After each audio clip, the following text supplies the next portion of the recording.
O primeiro deles é para lembrar que o nosso encontro vai ocorrer nos dias 25, 26 e 27 de agosto, de maneira totalmente online, e que essa edição é uma edição solidária, que visa a arrecadação de fundos para compra e custeio de instrumentais para alunos do curso de graduação em odontologia lá da Universidade Federal de Pernambuco, que se encontram em situação de vulnerabilidade social. Se você se interessa e quer fazer alguma doação, o link já se encontra na bio aqui do nosso Instagram e, além disso, também está aqui no QR Code que está passando na sua tela. O segundo aviso que eu tenho para dar é que hoje se encerra o nosso prazo de submissão de trabalhos, pontualmente às 23 horas e 59 minutos, pelo horário de Brasília. E se você ainda não submeteu seu trabalho, é só se apressar mais um pouquinho, que ainda dá tempo. A outra coisa que eu quero falar é que o nosso encontro ele dá direito à certificação. E aí, no final dessa palestra, a gente vai dar um tempo para vocês tirarem um print da tela. E esse print vocês vão anexar em um formulário que vai ficar também na bio aqui do nosso Instagram. E aí vocês anexam o print também no formulário, certo? E agora, dados os recados, vamos de fato começar a nossa live de hoje. Hoje nós vamos receber o professor Daniel Pérez, que vai dar a palestra intitulada Neoplasias Malignas Gengivais, Características Clínico-Patológicas e Diagnóstico Diferencial. O professor Daniel Pérez, ele é cirurgião dentista pela Universidade Federal de Uberlândia e mestre e doutor em estomatopatologia pela Unicamp. Ele também é secretário executivo da Academia Ibero-Americana de Patologia e Medicina Bucal, e atualmente ele leciona as disciplinas de Patologia Oral e Oncologia Oral para a graduação em Odontologia da Universidade Federal de Pernambuco, além de também fazer parte do programa de pós-graduação dessa mesma instituição e também do programa de pós-graduação em Estomatopatologia da Unicamp. Eu desejo uma boa palestra a todos, e agora eu passo a palavra ao professor Daniel.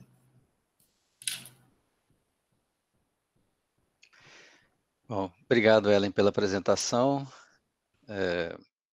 Obrigado a todos pelo convite, né, em particular a comissão organizadora do terceiro EOX. Eu fico particularmente muito feliz, né, primeiramente pelo convite que me foi feito. Sempre me sinto sempre honrado em participar, né, poder contribuir. E queria um momento importante também de dar um depoimento público, né, de quanto eu me sinto orgulhoso de ver um evento que a gente idealizou lá em 2018, né, com a participação de vocês, estudantes, e como vocês, nessa edição em particular, têm trabalhado de modo brilhante, né, com uma organização muito criteriosa, né, todos participando de maneira ativa, e isso de fato vai refletir, ou já está refletindo, né, num evento que será semana que vem, como Ellen disse, e sem dúvida será muito proveitoso, será um evento muito bom. Então, mais uma vez agradecer, né, o convite da comissão, organizadores, em particular vocês, né, os estudantes, e é uma honra poder participar aqui com vocês desse momento. Antes da gente começar a falar especificamente do assunto, né, quero também reforçar o aviso que Ellen falou agora há pouco, que vocês se envolvam, né, participem, quem está nos assistindo, que envolvam, que façam. Eu sei que é um momento muito difícil, né, que nós estamos vivendo, sob todos os aspectos, não só de saúde, mas também do ponto de vista financeiro. Mas quem puder doar, né, quem puder dar um pouquinho aí da sua contribuição, já seria muito importante que, para o objetivo que é, né, a doação desses fundos, é um objetivo nobre, né, que vários dos nossos alunos, estão em vulnerabilidade social, e a gente sabe o quanto é difícil, né, a aquisição dos instrumentais para as atividades didáticas. A universidade, infelizmente, ela não conta, né, com a disponibilidade para todos, então isso seria muito importante, o quanto arrecadar já será muito importante para todos esses estudantes. E de novo, reforçar mais uma vez a participação de quem ainda não se inscreveu no evento, que se inscreva, e que a inscrição de trabalho se encerra hoje, né. Já temos um número bastante importante de trabalhos já inscritos, e quem quiser participar, as inscrições se encerram logo mais à noite, né. Bom, eh, só reforçando seus avisos, Ellen, deixa eu colocar aqui para projetar. Se tiver qualquer tipo de interrupção ou algo que vocês não estejam vendo, por favor, podem me interromper, tá. Bom, então esse é um tema que eu propus, né, quando, vocês me fizeram um convite, eu propus esse tema, para a gente falar um pouquinho sobre, os cânceres de gengiva, ou as neoplasias malignas que podem acontecer em gengiva. Por que que esse é um tema que eu julgo que é interessante, né, sobretudo para o clínico geral, para o especialista, né, nas mais variadas especialidades, e também para vocês, estudantes, que eu imagino que é a maioria da audiência que está nos assistindo agora.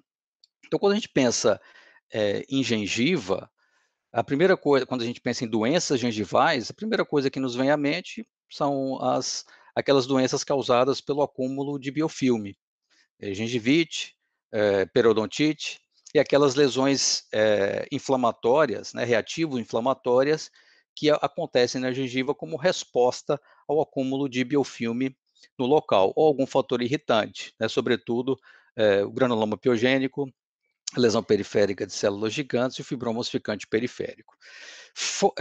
Por conta dessa grande, por essa prevalência muito alta, né, das lesões inflamatórias ou reativo-inflamatórias, quando lesões de natureza diferente se apresentam na gengiva, isso pode levar a uma dificuldade do diagnóstico. Então, essa dificuldade, ela pode ser rapidamente resolvida, né, porque o clínico, ele, na sua análise criteriosa, ele já sente, ou ele já percebe que é algo diferente dos processos inflamatórios gengivais, ou já biopsia ou já encaminha para um especialista. Mas em muitas situações, o clínico ele insiste em tratar a doença neoplásica que está na gengiva como se fosse uma doença inflamatória. E isso vai retardar o diagnóstico daquela condição e, eventualmente, ter um impacto importante também no prognóstico da doença. Então, por conta das neoplasias malignas em gengiva, elas serem incomuns, a dificuldade no diagnóstico muitas vezes implica em atraso nesse diagnóstico e com repercussões importantes para o prognóstico da doença. Quando a gente olha, essa é uma classificação que é proposta, né, que foi proposta, né, em associação com a Academia Americana, né, não sei se é Academia ou Associação Americana de Periodontia, com a Europeia, para que é uma classificação das doenças que afetam a gengiva, né, o periodonto e a gengiva. A gente vê que os dois primeiros grupos, né, o grupo 1 e o grupo 2, são das doenças inflamatórias que são as mais frequentes na gengiva. Então, a primeira coisa que nós pensamos quando a gente fala em doença de gengiva, gengivite e doença periodontal. São esses dois primeiros grupos. E as doenças que nós vamos comentar hoje com vocês, elas se encaixam nesse terceiro grupo, dentro das neoplasias, né, que eu acho, como patologista, né, eu sempre me confundo nessa classificação, talvez conversar um pouco melhor lá com a Dani, com a Mariana, com o Carlos, né, para que eles expliquem e esclareçam algumas dúvidas que eu tenho em relação a essa classificação. Mas em relação ao que nós vamos comentar hoje, a gente não tem tanta dúvida. Está lá no 3.1, no subitem desse subitem, está relacionado, se enquadra as doenças neoplásicas primárias dos tecidos periodontais ou as neoplasias secundárias, ou seja, as neoplasias que são metastáticas ou aquelas que são sistêmicas, né, sobretudo as leucemias. Então, gente, como exemplificando, né, o que a gente está comentando, a primeira coisa que a gente vê quando, ou imagina quando fala em gengiva, fala em doença gengival, né, esse acúmulo de biofilme, uma inflamação aqui da gengiva marginal, né, com edema, né, caracterizando claramente aqui um processo inflamatório gengival, uma gengivite. Aquelas doenças inflamatório-reativas dentro do grupo que nós classificamos como processos proliferativos não neoplásicos, né, como um granuloma piogênico, a gente tem aqui esse aumento de volume nodular, avermelhado, tanto ocupando, né, ou acometendo tanto a gengiva lingual quanto a gengiva vestibular, aqui na região anterior de mandíbula, entre o 32 e o 30, desculpa, entre o 31 e o 32, algumas áreas ulceradas, né, na superfície. Então, quando nós nos deparamos com uma lesão como essa, a primeira coisa que nos vem à mente, um processo proliferativo não neoplásico, que é a tríade clássica, granuloma piogênico, lesão periférica de células gigantes, o fibroma ossificante periférico, e também a gente pode considerar aí uma hiperplasia gengival inflamatória que não se enquadra microscopicamente em nenhum dessas três lesões.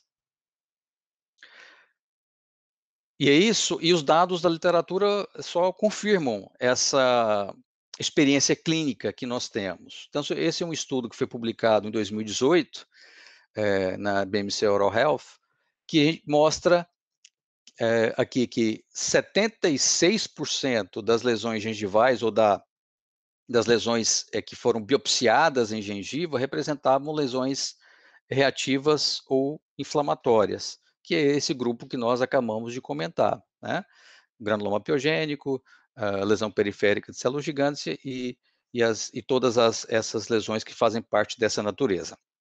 Nesse estudo em particular, as neoplasias malignas representaram 7% de todas as lesões gengivais biopsiadas. Cabe lembrar aqui que não está incluído nesse estudo gengivite e doença periodontal, ou periodontite, porque grande parte desses casos, a não ser que há necessidade de uma correção cirúrgica, não há necessidade da remoção de tecido.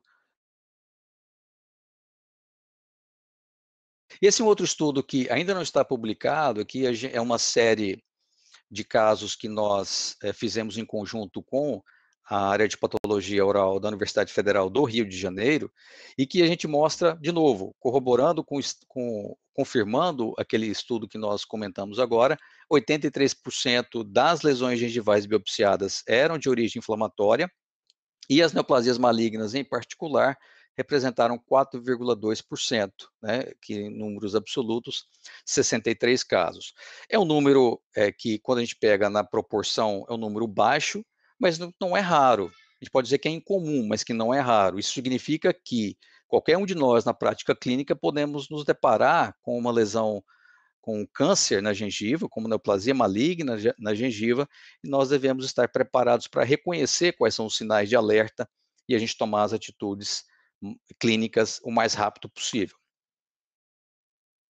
Então, por essa razão, com alguma frequência, né, nós podemos ter alguma surpresa no diagnóstico microscópico. Aqui, antes da gente passar adiante, só uma descrição em detalhes de quais lesões malignas foram mais comuns nesse estudo que nós fizemos junto com a patologia da UFRJ. Então, como acontece em outras lesões, em outros locais da boca, o carcinoma de células escamosas ou carcinoma epidermoide foi o tumor maligno mais frequente, representando aí 70%. E quando a gente pega os subtipos, né, que a gente vai tem o carcinoma verrucoso, que é um subtipo microscópico, já chega a 80%. Mas um carcinoma microinvasivo, que ainda não invadiu francamente o tecido conjuntivo, mais 1%. Então, nós temos aí uma proporção ainda maior, né? Depois, sarcoma de Kaposi, linfomas, alguns sarcomas, e aí depois dos carcinomas de células escamosas, os outros tumores realmente são mais infrequentes ou são mais raros em boca e em particular na gengiva. Então, quando nós nos deparamos com essa lesão clínica, né, um nódulo avermelhado, clinicamente bem circunscrito, de superfície ulcerada, né, claramente aqui tem placa associada, bom, a primeira coisa que vem à mente é um processo proliferativo não neoplásico, ou seja, uma lesão de natureza reativa inflamatória. Primeira hipótese aqui, um granuloma piogênico. Em algumas situações, a surpresa se deve ao fato da ausência de uma análise clínica criteriosa, né?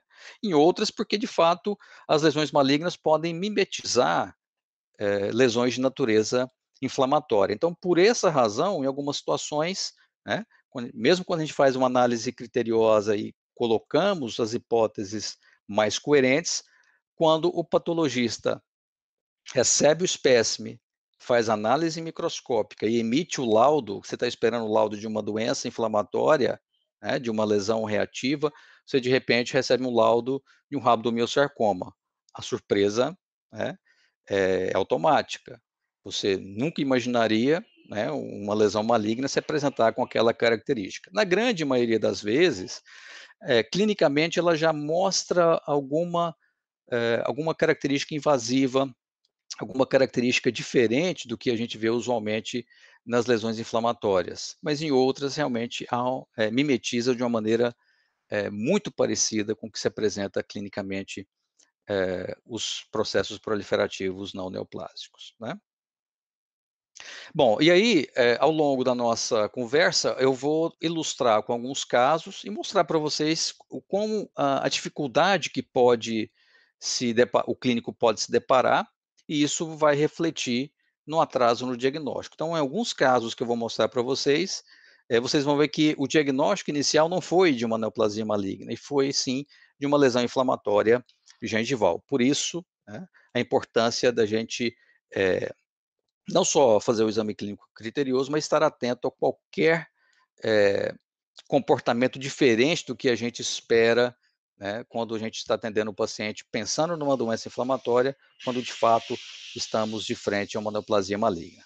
Veja, essa é uma senhora que tinha, no momento do diagnóstico, 69 anos de idade, nunca fumou na vida, né? Também nunca foi eh, não só alcoólica, né, ou alcoólatra, mas não consome bebidas alcoólicas, e procurou um colega por conta de uma alteração na gengiva que ela tinha percebido, de uma lesão gengival, e quando o colega, recebeu a paciente encaminhada de um clínico geral, que encaminhou por um periodontista, ele começou a fazer um tratamento como se fosse uma gengivite ou uma doença periodontal, né. Então o diagnóstico inicial dele foi de uma lesão inflamatória gengival, então ele fez todo o protocolo que se faz usualmente, né. Fez a raspagem gengival, eh, fez lá profilaxia, né, e a paciente ficou em consultas regulares por 2 meses.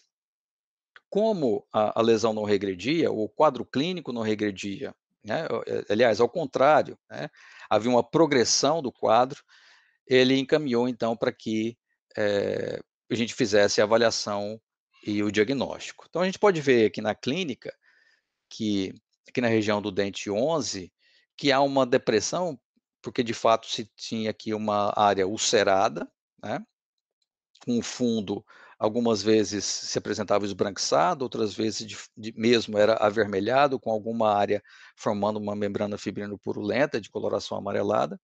E aqui na região do canino, do dente 13, havia um aumento de volume nessa região, né, com algumas áreas, alguns pontos também que se apresentavam ulcerados.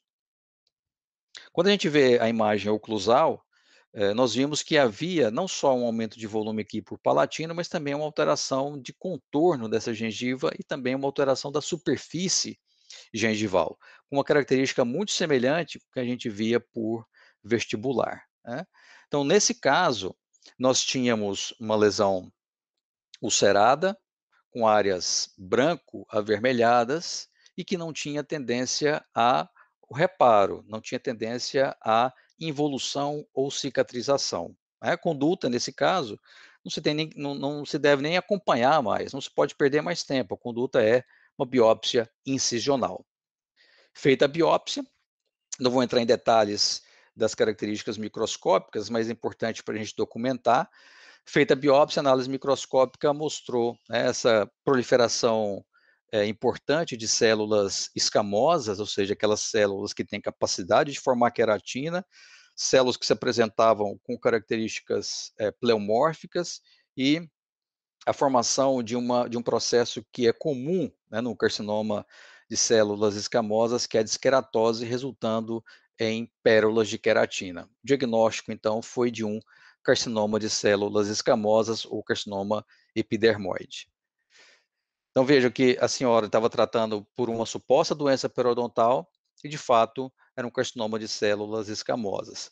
Eh, esse é um fato, é um caso que ilustra muito bem como os carcinomas em gengiva, eles inicialmente se apresentam, né? Quando eles já estão há bastante tempo, há uma evolução, um tempo de evolução maior, eles formam realmente um nódulo importante, com formação da superfície ulcerada, mas no início, há tipicamente o envolvimento da região mais marginal da gengiva, né? E essas áreas avermelhadas também, elas podem ou estão previstas se apresentarem em casos de carcinoma de células escamosas. Eh, eu diria que, do ponto de vista de tratamento para esse tipo de tumor, é que, na gengiva há muito pouco tecido mole até chegar em osso, né. Então, é muito difícil, ou melhor, é impossível o cirurgião de cabeça e pescoço ele remover só o tecido mole, né, e poupar o tecido ósseo, na remoção, cirúrgica do tumor. Então isso, envolve, né, a presença de um carcinoma gengival, vai envolver a ressecção em bloco, né, com remoção de parte desse fragmento, desse segmento de tecido ósseo, em particular aqui a maxila, como forma de tratamento. Esse é um outro caso de um tumor gengival, né, de um carcinoma de células escamosas gengivais, e que já é uma recidiva. Esse era um paciente jovem, de 38 anos de idade, que aqui ele já tinha sido tratado pelo tumor que estava nessa região, e aqui é um nódulo já da recidiva. O tumor recidivou rapidamente, depois de alguns meses, houve a recidiva, que claramente há envolvimento, supostamente, não, muito provavelmente um envolvimento ósseo por conta desse aumento de volume que a gente vê claramente aqui, né, por palatino. E aqui a formação da massa tumoral, a superfície ulcerada, né, formando aqui aquela membrana fibrina purulenta, e a biópsia confirmou a recidiva de um carcinoma de células escamosas. Aqui o outro caso, que difere um pouco dos dois anteriores, que a gente vê que o paciente anterior também não era fumante, aqui já a gente vai falar em rebordo, né, não em gengiva, um paciente desdentado, que no caso já era fumante, mas o paciente tinha certeza que o que ele tinha na boca era um calo, né, vamos falar na linguagem do paciente, em consequência da prótese total que ele utilizava. Então ele imaginava que era uma hiperplasia fibrosa inflamatória, tanto é que a gente vê aqui no centro, a prótese, né, a lesão ela foi moldada pela prótese que o paciente utilizava, e por isso a demora na procura, a demora no diagnóstico dessa lesão que já se apresentava vegetante, com a superfície também ulcerada, né, claramente para o clínico, né, eh, até para aquele menos experiente, já era uma lesão que já causaria um pouco de estranheza, e a suspeita de malignidade deve ser, automática. Aqui, um carcinoma também de células escamosas que foi confirmado pela análise microscópica. Em especial, os carcinomas de gengiva, eles guardam características um pouco diferentes dos carcinomas de células escamosas que acontecem em outros locais da boca. Em geral, eles são menos associados ao álcool e ao tabaco, né?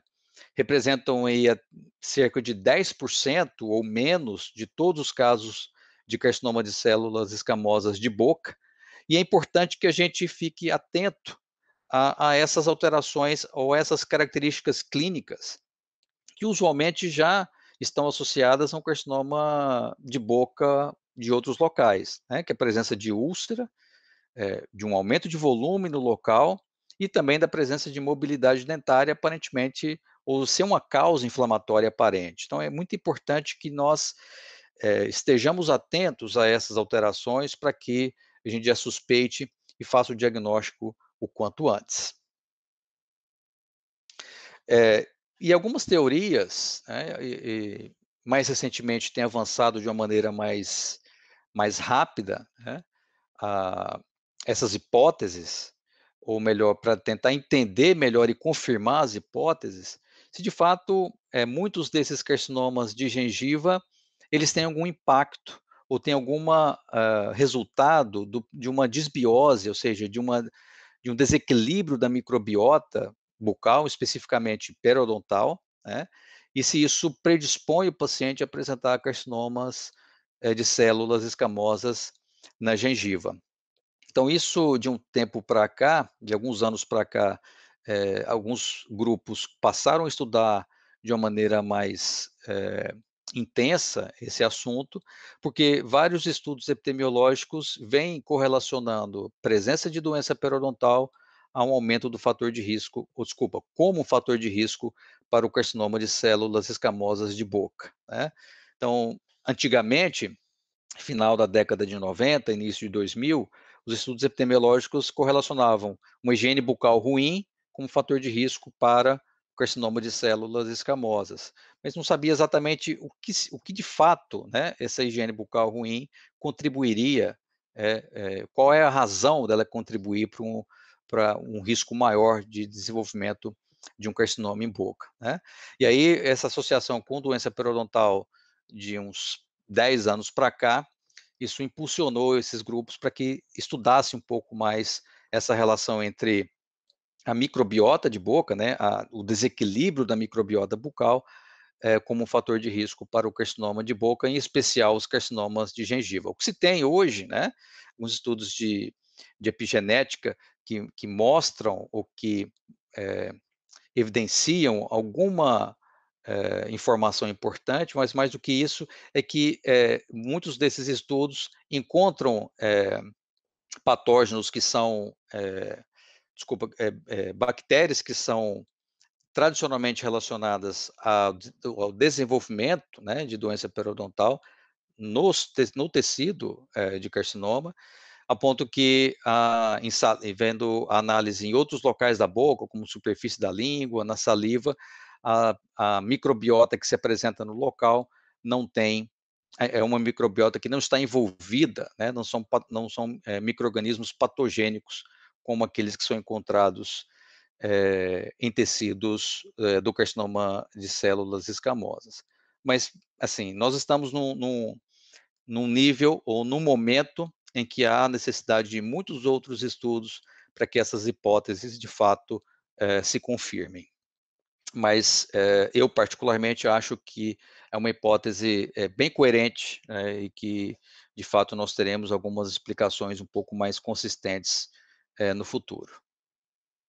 Uma outra situação que os carcinomas de células, o carcinoma ele pode acometer a gengiva, né, em alguns grupos, em pacientes que tenham um grupo especial de leucoplasia, que é a leucoplasia proliferativa, que essa é uma leucoplasia, que não exclusivamente, mas tende a se apresentar em vários locais da boca, usualmente em pacientes que não têm o hábito de fumar, e grande parte desses pacientes, são de mulheres.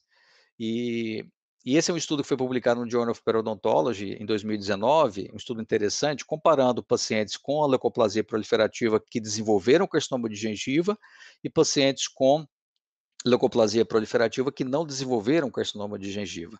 Então esse quadro mostra quais seriam os fatores que talvez predisponham esse grupo de pacientes com leucoplasia proliferativa a apresentarem carcinomas em gengiva. Então aqui, nessa análise do que quadrado mostra que, mulheres tiveram maior chance de transformação maligna, eh, em casos de leucoplasia proliferativa, especialmente naqueles locais, especialmente na gengiva, né, então mulheres tiveram um risco maior de ter carcinoma de gengiva, aquelas que possuem leucoplasia, proliferativa. O uso do tabaco não foi um fator importante, né? E o outro fator que foi muito importante é a presença de lesões múltiplas, né? Então, quanto maior o número de lesões de leucoplasia proliferativa que o paciente apresentava, ou melhor, que a paciente apresentava, maior era o risco dela desenvolver um carcinoma em gengiva. Então, um estudo importante que faz toda a diferença no acompanhamento, né, numa atenção especial no acompanhamento desse grupo de pacientes. Bom, outras lesões gengivais que podem se assemelhar a um carcinoma de células escamosas na gengiva, nós temos várias, né, inclusive outras lesões malignas.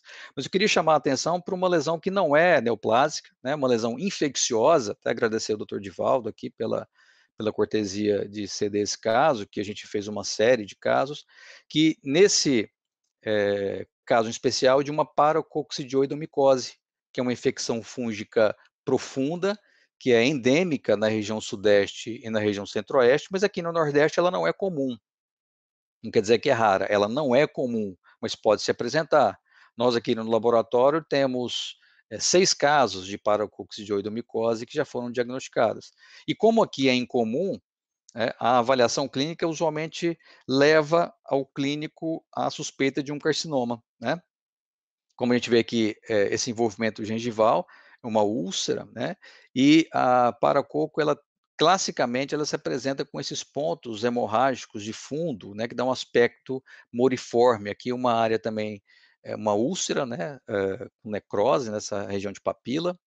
E aqui para o palatino a gente vê classicamente, né, essas lesões ulceradas com esses pontos hemorrágicos, por palatino no paciente com paracoccidioidomicose. Uma dica, né, apesar dela da paracoccidioidomicose poder se apresentar como lesão única, na grande maioria dos casos, as lesões são múltiplas, né, então você vai cometer gengiva, ou por vestibular por palatino, ou como é mais comum, gengiva, palato, né, lábio, fundo de sulco, mucosa jugal, então enfim, tradicionalmente ou usualmente, a paracoccidioidomicose ela comete vários locais da boca. E aqui a microscopia é outro fator importante, a grande maioria de vocês imagino que ou é estudante de graduação ou é clínico, né, mas um outro fator que é a paracoccidioidomicose, uma outra lesão que ela pode mimetizar na na microscopia, também é o carcinoma de células escamosas. Então o patologista tem que estar atento, sobretudo nós aqui que não estamos numa região endêmica, né, que nós não vemos todo dia ou toda semana casos de paracoccidioidomicose, talvez o olho fique mais treinado a quando a gente observa uma hiperplasia pseudoepiteliomatosa com presença de disqueratose, automaticamente a gente já, aponta para o diagnóstico de um carcinoma. Mas é fundamental que a gente olhe o tecido conjuntivo, verificando se há presença de granulomas, né, dos abscessos intraepiteliais que são muito frequentes, nas micoses profundas, como aqui também, né. E quando a gente olha um granuloma bem formado como esse, com presença de células gigantes multinucleadas, o diagnóstico microscópico ele tem que, ser orientado, né, ser voltado para uma condição ou infecciosa, né, que está levando a essa formação de granulomas, ou a formação ou a presença de um corpo estranho. Granulomas bem formados, usualmente nós associamos a micro-organismos, né? E quando há uma grande quantidade do fungo, a gente consegue observar, tem HE, mas é importante que a gente faça colorações especiais, como o GROCOT, como a gente vê aqui apontado na seta, a levedura sendo destacada aqui pela impregnação na prata, né? Inclusive ela está com células, com fungos filhos aqui na parede celular, então ela está num processo de reprodução, confirmando então o diagnóstico de paracoccidioidomicose, cujo tratamento é medicamentoso, né? Diferente de um carcinoma que o tratamento é cirúrgico, né? Então é importante que a gente faça essa distinção e fundamental para que a gente não incorra em erros que são lesões de prognóstico completamente diferentes e tratamento também completamente diferentes. Bom, espero que até aqui a gente esteja clareando um pouco as ideias de vocês, ou de alguma forma também deixando a dúvida, né, ou o espírito crítico e mais atento em qualquer paciente que vocês se depararem, né. E com essa imagem também eu desejo para vocês que, não só as ideias, né, possam ficar mais claras, mas que a gente tenha dias mais claros também, mais para frente, o quanto antes, né, que a gente consiga ver o horizonte de uma maneira mais clara e deixe essa fase nebulosa que nós estamos vivendo o quanto antes, né, mas vamos seguir em frente.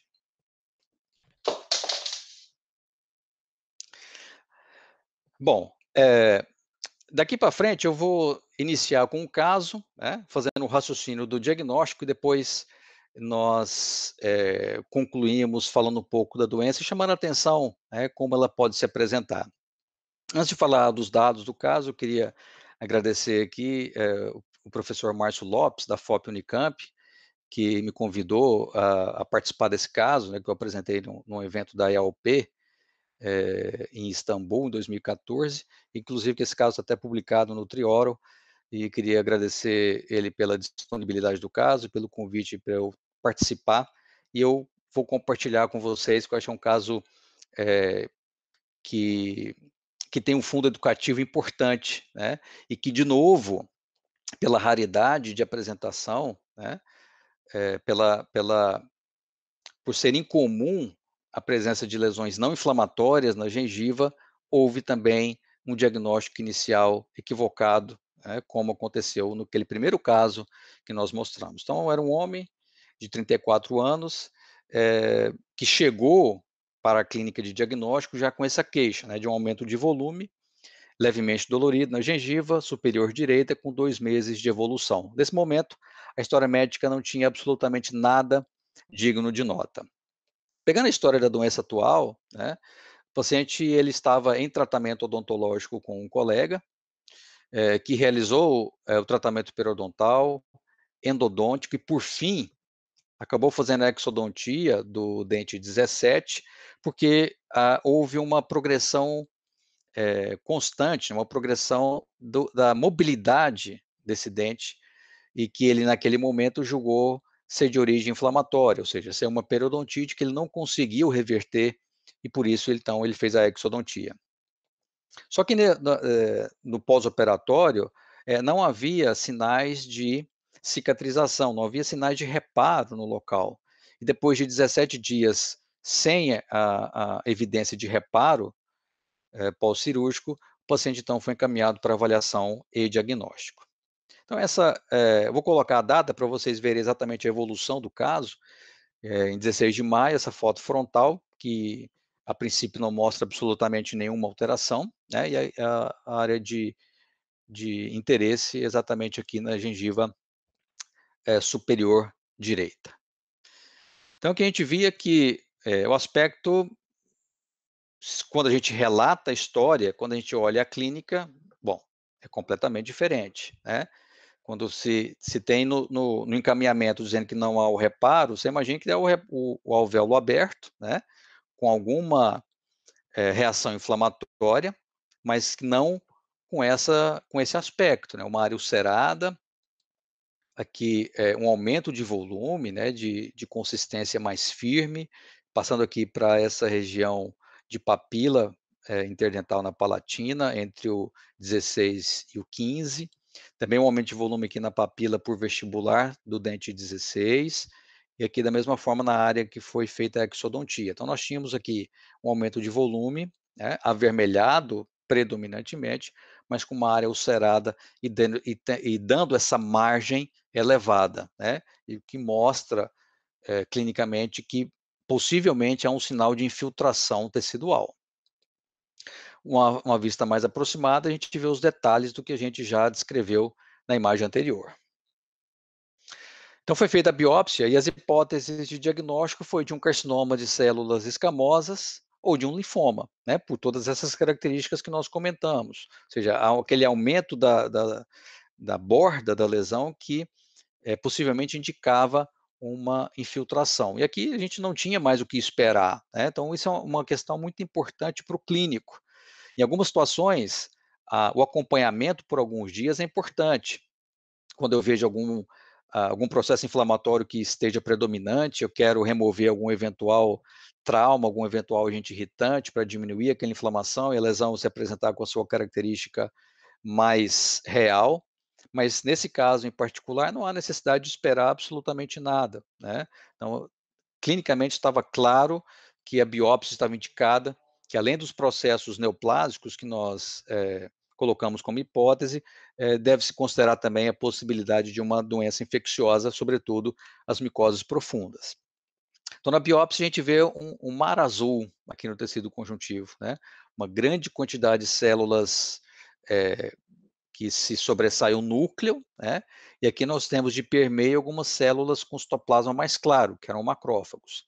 Quando a gente aumenta, a gente vê que há um pleomorfismo, uma atipia nuclear importante, né? Com a presença desses macrófagos no meio das células tumorais. Esses macrófagos são macrófagos reativos, e o que a gente vê são numerosas células neoplásicas, algumas delas um volume grande, com aspecto mais plasmocítico, né, lembrando plasmócitos, como essa aqui, e outras nós temos um núcleo que se sobrepõe ao citoplasma, deixando o citoplasma bem mais escasso, né. Eu vou mostrar para vocês as reações de imunohistoquímica que foram feitas para se chegar ao diagnóstico final, sem entrar em muitos detalhes. O CD138, que é um marcador de linfócitos B com uma diferenciação mais terminal, próximo de plasmócitos, né? Então, um marcador que mostra uma diferenciação terminal mais próximo de plasmócitos dessas células tumorais. CD79 também da mesma forma. E Ki67, que é um marcador que nós utilizamos para avaliar a proliferação celular. Então, onde o núcleo está marcado em marrom, significa que o Ki67 é positivo, significa que essas células estão em proliferação. Então, aqui nós temos que mais de 90% dessas células tumorais estão em processo de proliferação, significando que é um tumor que tem uma alta taxa proliferativa, e tumores que têm uma alta taxa proliferativa, além da morfologia, que já indica malignidade, significa que é um tumor agressivo, né?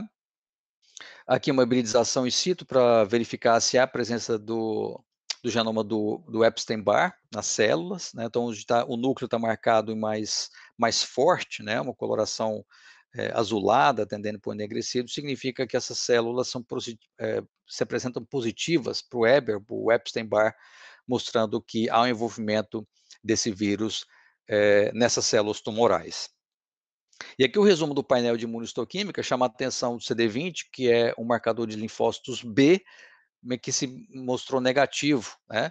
Mas mostrando que CD138 positivo, né? MUM1 positivo, CD79 positivo focal, mostrando que essas células, elas têm uma diferenciação terminal mais próximo dos plasmócitos, e associado a essa característica morfológica que eu chamei a atenção, mais a presença do Epstein-Barr na hibridização in situ, o diagnóstico foi de um linfoma plasmablástico. Então, esse é um tipo de linfoma que foi originalmente descrito, ou inicialmente descrito em boca, e ele é comum, quando ele acomete a boca, ele acontece mais frequentemente em pacientes que são imunocomprometidos, ou imunossuprimidos, sobretudo pacientes que são HIV positivos, né?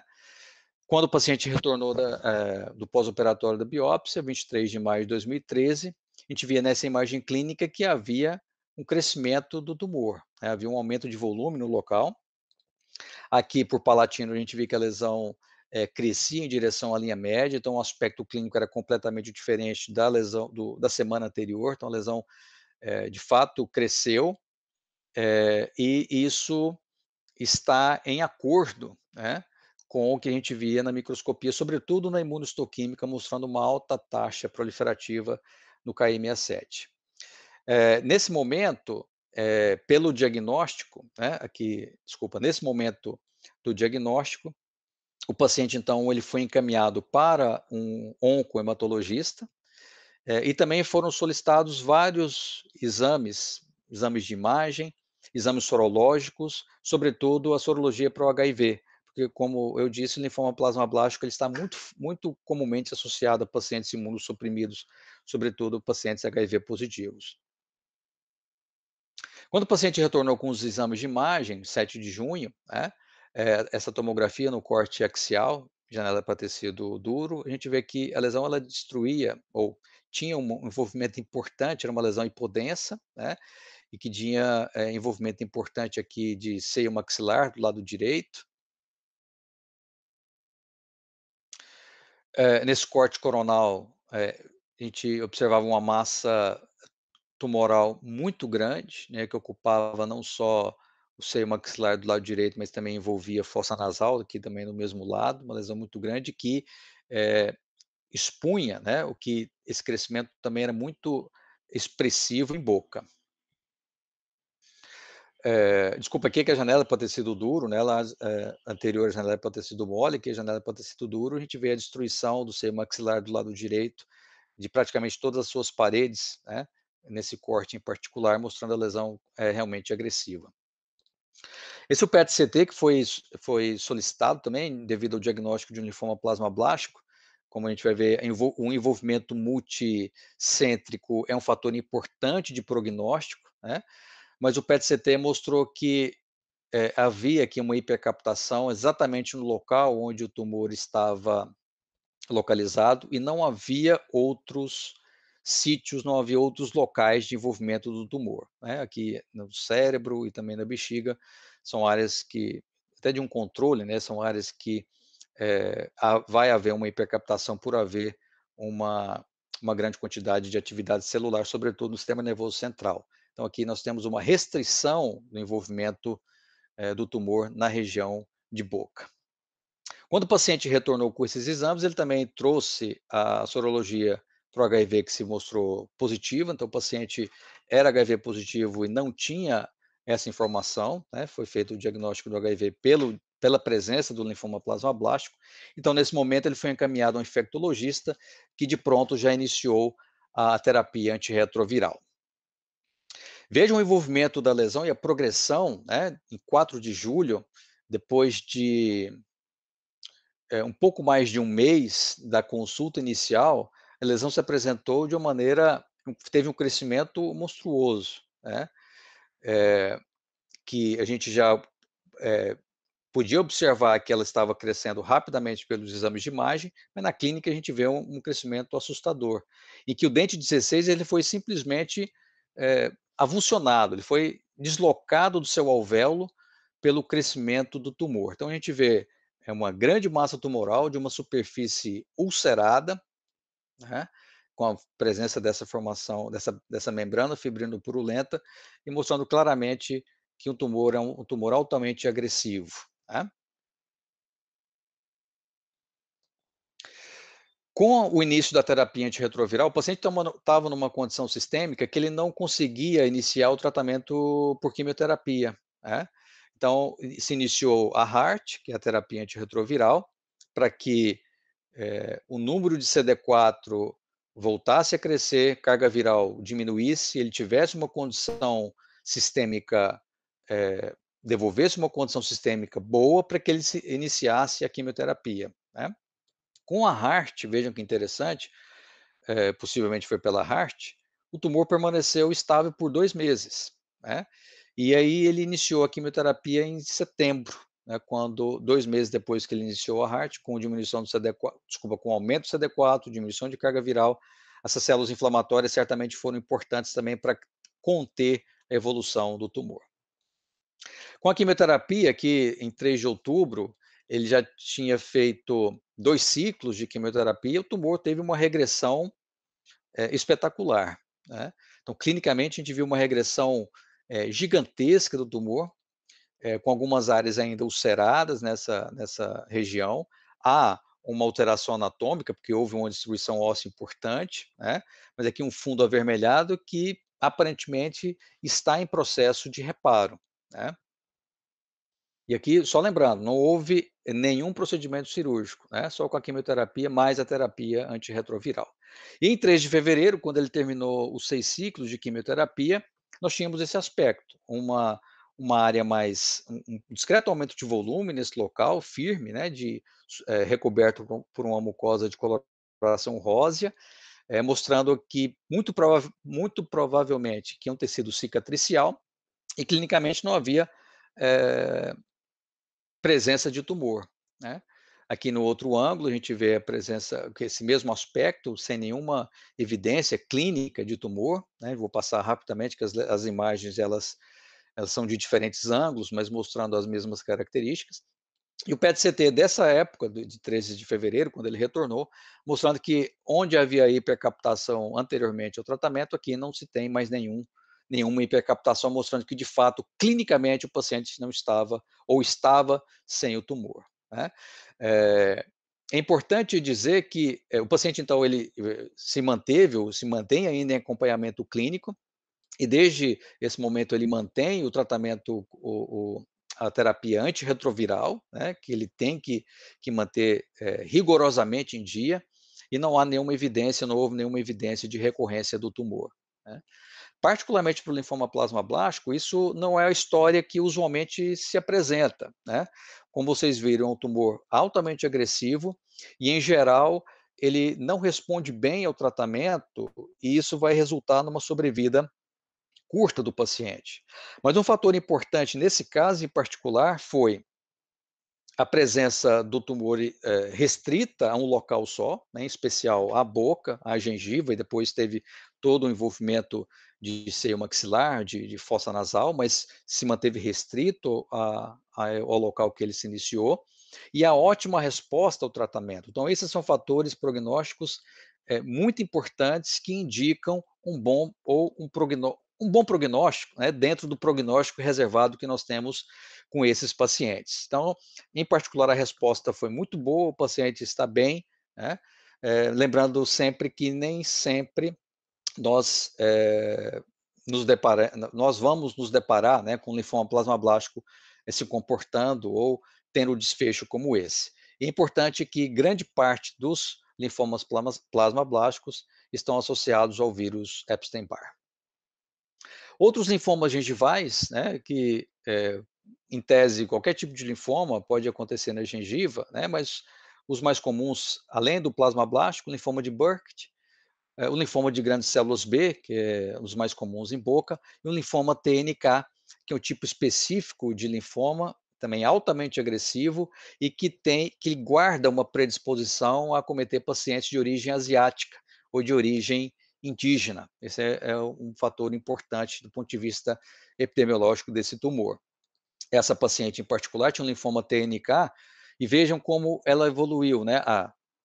Clinicamente, como se apresentou, com essas escavações, né, essas necroses gengivais, tanto por palatino quanto por vestibular, que lembram, né, eh, em algum aspecto, aquelas gengivites ulcerativas necrosantes, mas aqui a gente vê um envolvimento claro do palato, né?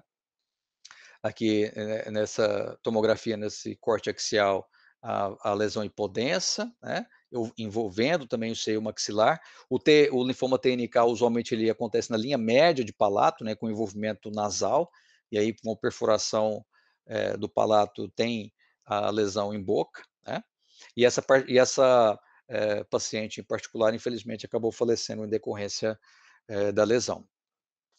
Dentro das lesões linfohematopoéticas, é importante a gente destacar as leucemias também, que nós temos tanto manifestações indiretas em boca, quanto as manifestações diretas. As indiretas são em decorrência do envolvimento da medula óssea, né? O paciente apresenta maior risco de sangramento, infecções oportunistas, sobretudo candidose, né? E as manifestações diretas, que são a infiltração do tecido gengival pelas células leucêmicas. Então, é importante que a gente esteja atento, né, àqueles sangramentos que aparentemente não estão associados ao acúmulo de microbiota, né, ou aumentos de volume generalizados que também não estão associados aparentemente ao acúmulo de microbiota. Então, é fundamental que a gente solicite um hemograma, veja como está eh, a contagem, né, sobretudo de, de leucócitos, né, de hemácias, para ver se há uma correlação com o que a gente vê na clínica e a gente, de fato, tem o diagnóstico o quanto antes. É importante ressaltar que, diferente dos casos que eu mostrei anteriormente, em leucemias, fazer biópsia no paciente que esteja descompensado, no paciente que esteja numa situação grave por uma grande quantidade de células leucêmicas circulantes, isso pode resultar em desfechos clínicos graves, né, com sangramentos importantes e difícil contenção em ambulatório. Então, é fundamental que se eu tenho essa suspeita, que eu solicite um hemograma previamente a qualquer tipo de procedimento que eu esteja planejando, né? É importante também que, se há um sangramento gengival, né, ou se há aumentos gengivais generalizados que aparentemente não estejam associados ao acúmulo de biofilme, é importante eu avaliar toda a boca do paciente para ver se há alguma outra alteração, presença de petequias ou equimoses, né, se há presença de candidose, sobretudo pseudomembranose, que indique uma imunossupressão, né, por conta da infiltração e expulsão dos leucócitos da medula e uma superpopulação de células leucêmicas, levando, né, a um quadro de trombocitopenia e também a um quadro de leucopenia importante, né? Então é importante que a gente avalie toda a boca do paciente para verificar se há algum fator associado a especificamente aquelas alterações gengivais. Então vejam que é importante que nós temos um papel fundamental na avaliação dessas neoplasias malignas gengivais, mas, claro, é importante a participação de vários profissionais da saúde quando a gente pensa no atendimento integral do paciente, desde o diagnóstico até o tratamento e o segmento clínico após o tratamento, né? Esse é um outro caso que eu queria apresentar também para vocês, que representa uma outra lesão, uma criancinha de 2 anos de idade, que tinha nódulos múltiplos em boca, em gengiva, em lábio, de coloração vinhosa, e a história médica dela mostrava que ela tinha tido atresia de vias biliares, né, que é uma condição congênita, e foi submetida a um transplante hepático quando tinha 6 meses de vida, né, e desde então está sob tratamento com imunomoduladores. Vejam, nódulos gengivais de aspecto vinhoso, né, de coloração vinhosa, um vermelho bem vivo, né, tendendo para o bordô ou vinhoso. Aqui nesse caso em particular, simétrico, né? Vejam que por palatino, na maxila, né, a gente via um aumento de volume e uma alteração do contorno dessa gengiva, toda essa gengiva do lado esquerdo, né? Aqui também o paciente tinha esse nódulo labial de mesma tonalidade de coloração, e a gente vê nessa foto o envolvimento que ultrapassava a linha média, né, desenvolvimento também em gengiva, né, e aqui a gente vê um nódulo em particular, do nódulo labial com o close, né, dando um aspecto, um detalhe maior desse nódulo. Então, quando a gente vê uma paciente com imunossupressão, nódulos vinhosos múltiplos, nós temos que pensar automaticamente no sarcoma de Kaposi, né? Então foi feita a biópsia dessa lesão em lábio, que ela era mais fácil de ser removida, né? O diagnóstico foi confirmado, e como ela era uma paciente que fazia o uso de tacrolimus, que é um imunomodulador, a equipe médica que cuidava dela suspendeu com muito receio, né? Mas frente à necessidade, suspendeu por 2 meses o tacrolimus, para ver como a paciente respondia, né? E com a suspensão, as lesões bucais, elas regrediram por completo, né? Então devolveu a competência às células inflamatórias, aos leucócitos, e elas então conseguiram reverter todo o quadro no sarcoma de Kaposi, que é um tumor causado pelo HHV8, né, que é o vírus herpes 8.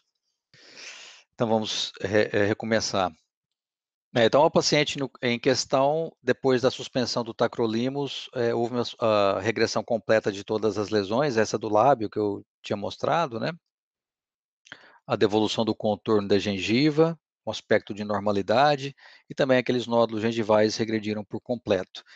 Nesse momento, então, foi prescrito novamente um outro imunossupressor, né? Um outro imunossupressor mais seguro, e que também pudesse, de alguma forma, protegê-la de outras neoplasias secundárias que usualmente afetam esses pacientes imunossuprimidos. Então, a foto da clínica mostrando de fato a regressão e a devolução da saúde, né, bucal, da saúde geral da criança. Então, sarcoma de Kaposi, como eu falei para vocês, usualmente são lesões múltiplas, pacientes com imunossupressão e associados a uma lesão causada pelo vírus herpes 8. E para a gente finalizar, as metástases bucais, que são lesões incomuns, que podem acometer tanto mandíbula, tanto tecido ósseo, mandíbula, maxila, quanto tecidos moles da boca. E qual a importância da gengiva? Que quando acontecem tecidos moles, metade desses casos acontecem em gengiva, né? Usualmente o paciente já tem metástases em outros locais do corpo, e raramente ele é o primeiro sinal da doença sistêmica do paciente.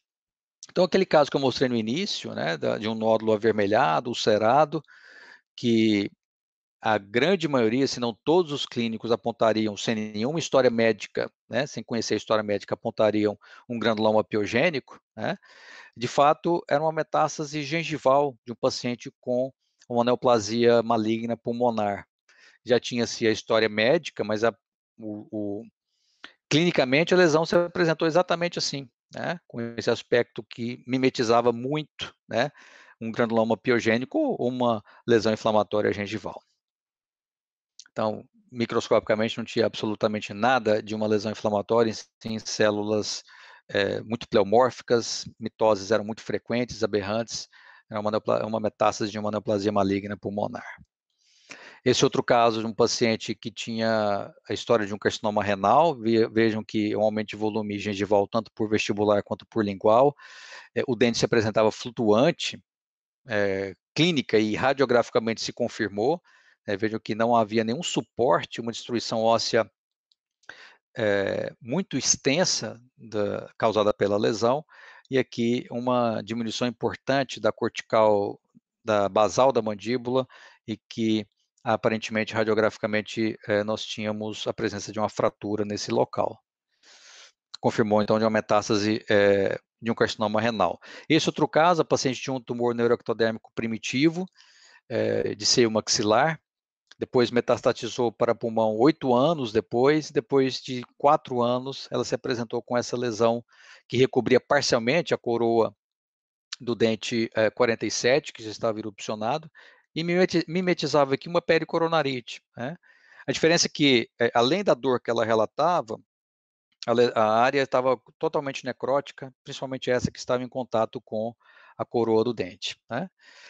Radiograficamente, na radiografia periapical não havia nenhuma alteração radiográfica importante, né, pelo menos que fosse digna de nota, mas na radiografia panorâmica, pedi perdão até pela qualidade, mas é o que nós tínhamos no momento, nós tínhamos aqui aparentemente a presença de uma imagem radiolúcida, né, de limites pouco precisos, exatamente aqui nessa região onde a lesão estava localizada, né, posteriormente ao dente 47.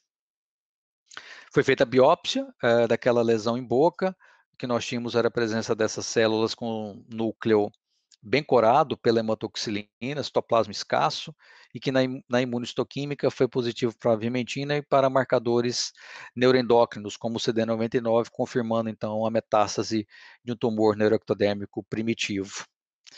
Vejam, né, depois de 15 dias, o quanto a lesão progrediu, né, a lesão cresceu de forma muito rápida, recobrindo todo o dente 47, não só isso, mas indo em direção à orofaringe, né, e aqui a paciente começou já a ocluir em cima da lesão, que crescia de uma forma muito rápida.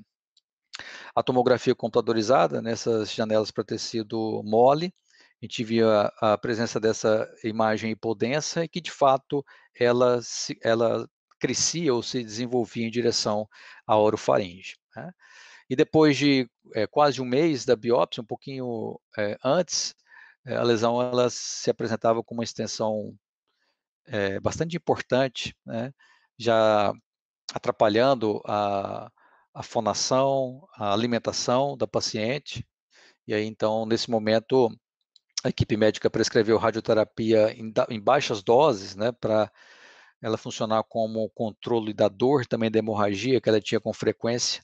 Mas tumores metastáticos, a gente sempre lembra que são tumores, um quadro clínico, né, que o tumor está disseminado e não há formas efetivas de tratamento, né, sim formas de atenuar, né, de minimizar todas as consequências negativas que esse paciente tem em consequência da disseminação do tumor, né?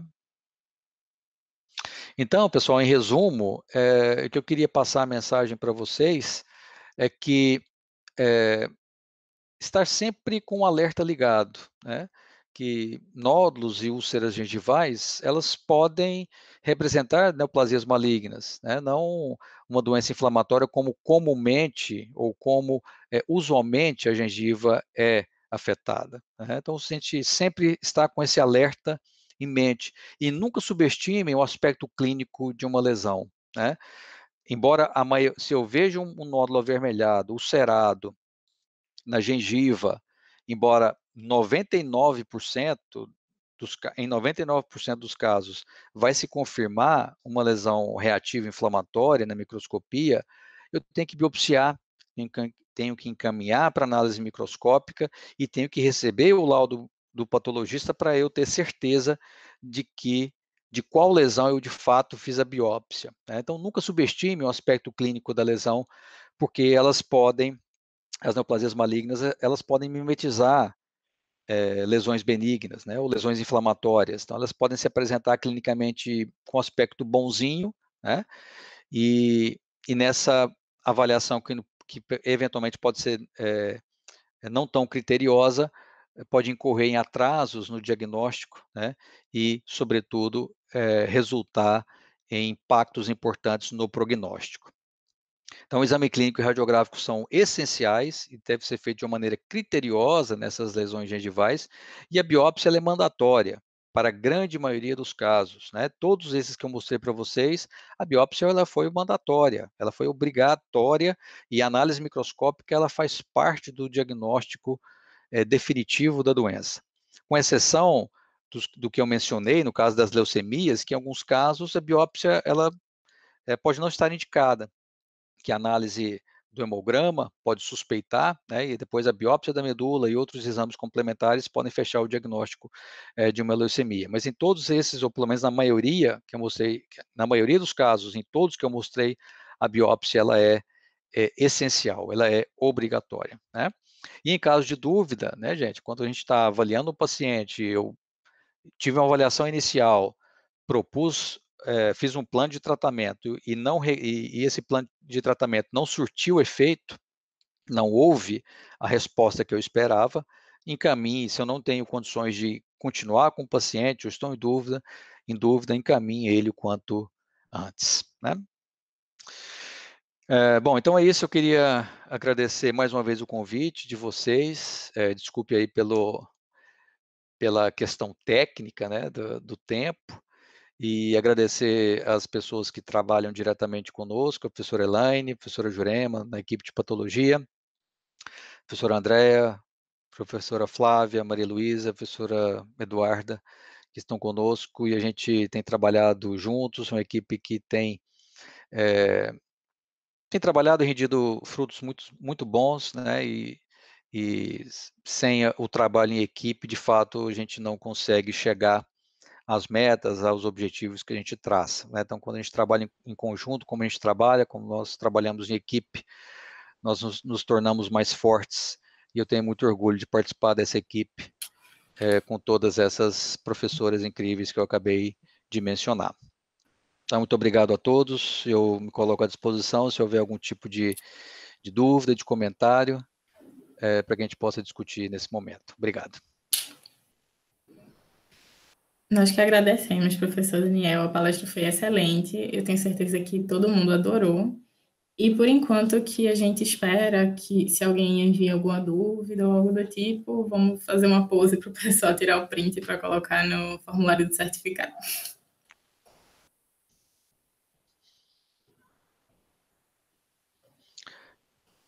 Pronto, acho que agora já deu tempo.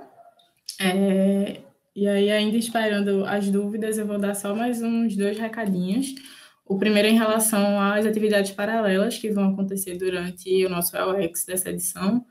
A primeira coisa é que vamos ter minicursos, essa é a novidade dessa edição, e esses minicursos eles vão ser divulgados, o formulário de inscrição, com vagas limitadas, até amanhã. E aí, além disso, a nossa grade científica ela também vai ser postada na íntegra até o final dessa semana. Nós já temos algumas palestras divulgadas, e além dessas palestras, a grade inteira sai até o final dessa semana. Nessa quinta-feira também a gente vai dar continuidade com a pré-jornada, com uma palestra do professor Enzo Querino. Ele vai dar uma palestra sobre implantes imediatos em áreas estéticas. Vai ser também às 7 horas da noite e nós contamos com a presença de todos vocês. Por enquanto, nós não temos nenhuma dúvida. Sua palestra foi muito esclarecedora. E é isso. Muito obrigada novamente. Nós agradecemos muito. Tchau, tchau. Até a próxima. Tchau, gente.